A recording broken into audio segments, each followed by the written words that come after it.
Probably one of the most common questions that I get asked is, what is the best shoe for insert pathology? Working with lots of runners, being a sports podiatrist, working and teaching in biomechanics at the university, people automatically assume I'm just going to say this shoe and it's going to be right for them. So I'm going to give a broad answer because we need a bit of time to be able to give some nuance to it, but a really broad answer on what features of a shoe are going to be really important for particular injuries. And today we're going to be talking about navicular injuries. The most common injury that we see are stress fractures and bone stretch injuries. Now, if you don't know what the navicular is, I've already done a 90-minute podcast on this, on their management, what they are, how they occur, who they occur most common in, surgical outcomes, offloading outcomes, and I've tagged that below. But the navicular bone, this little fella here, so this C-shaped bone, runs in through the foot. Pretty nice looking bone, very important bone. And the reason you need to understand where the navicular is and what it does is because when we think about shoes,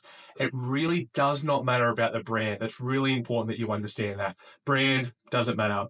What matters are the features. So the features of the shoe will determine the loading on the lower limb, which inherently is going to either affect the recovery, pain levels, or what we look at when we think of recommendations.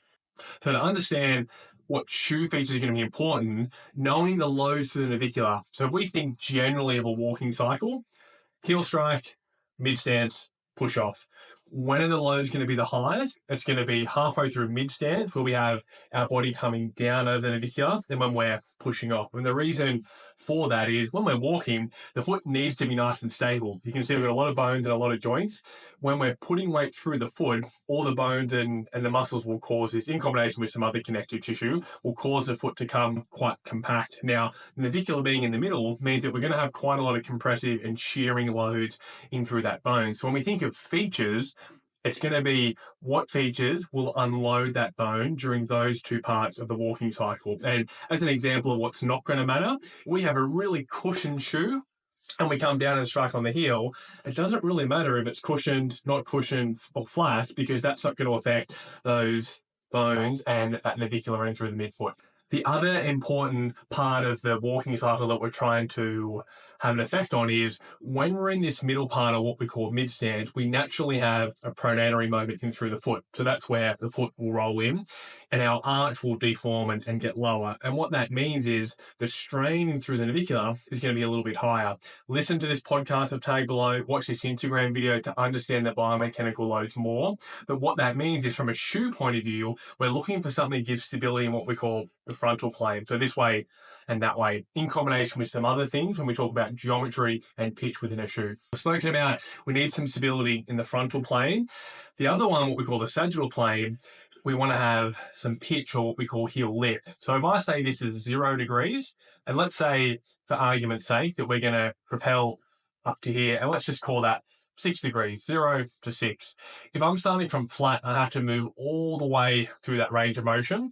Whereas if I have some lift underneath, and let's say I have a lift of 2, and I come up to this position, I only have to move that far. So rather from here to there, we're having that compression in through the navicular bone. But if I start from here, it's not going to be for as long, and the foot doesn't have to compact as much. So we need two things: frontal plane stability, and we need to reduce the amount of plantar flexion force needed to be able to propel forward. So it's really easy to look in for a shoe. I'm going to show you some good examples and some bad examples. So we think frontal plane stability, which is in and out, the wider the base of the shoe, the better. So this is the Brooks Glycerin Max, and you can see in through the middle, it is quite wide, in through the heel and in through the forefoot as well, compared to the Adidas Takumi, which is quite narrow in through there. So you think if someone's foot's on through here and you don't have as much force coming up from the shoe, it is very likely that people are going to either fall off and increase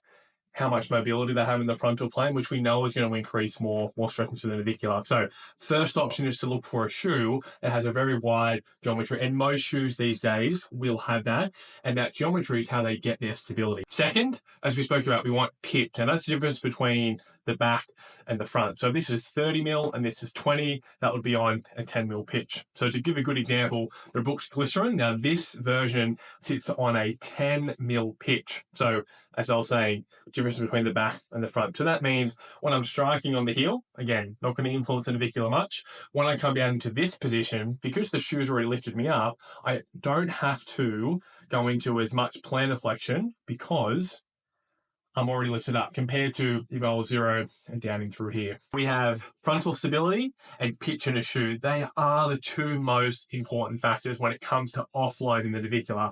Now, some other things that if you're a health professional and wondering what else might be important, how much you can fit inside the shoe. Because if the shoe comes like this and I can put stuff in it, I can increase the effectiveness of those features. So as an example, I would be able to fit a simple heel raise in the bottom of this shoe. And the reason I can do that, sole comes out, heel look would go in through there. And what that would do is increase the amount of height between the heel and the ground and lift up in a better position. And that's going to reduce stress on the navicular.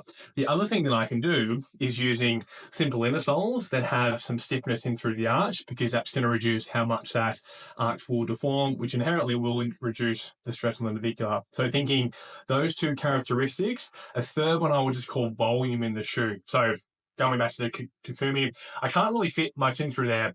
Doesn't have a lot of volume in the heel. If I try and put a heel raise in through there, people are very likely just to slide out. But the Brooks Glycerin or the Glycerin Max, I can fit more in there. So this shoe is perfect.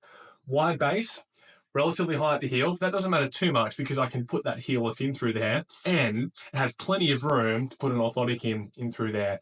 So anything more that you want to learn about the navicular, go down and listen to this podcast, but there you have it.